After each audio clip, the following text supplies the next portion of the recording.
France, le baccarat. Le baccarat est un jeu de cartes ancien, discret, presque silencieux. Ici, pas de bluff spectaculaire, très peu de décisions à prendre. Tout repose sur le hasard, sur l'attente et sur une tension contenue. Ses origines remontent à la fin du Moyen Âge. La plupart des historiens situent la naissance du baccarat en Italie au XVe siècle.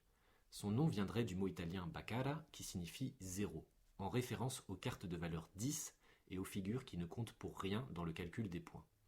Le jeu traverse rapidement les frontières et arrive en France où il séduit la noblesse. À la cour, dans les salons aristocratiques, le baccarat devient un divertissement prestigieux.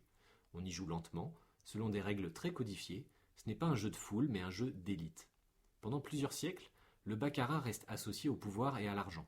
Il se décline en plusieurs variantes, dont la plus emblématique en Europe, le chemin de fer. Un jeu où les joueurs affrontent tour à tour la banque dans une atmosphère presque cérémonielle. Avec l'essor des casinos modernes, le baccarat quitte progressivement les palais pour les salles de jeu. Il s'impose à Monte-Carlo, puis se diffuse dans le monde entier, notamment en Asie, où il devient aujourd'hui l'un des jeux les plus pratiqués.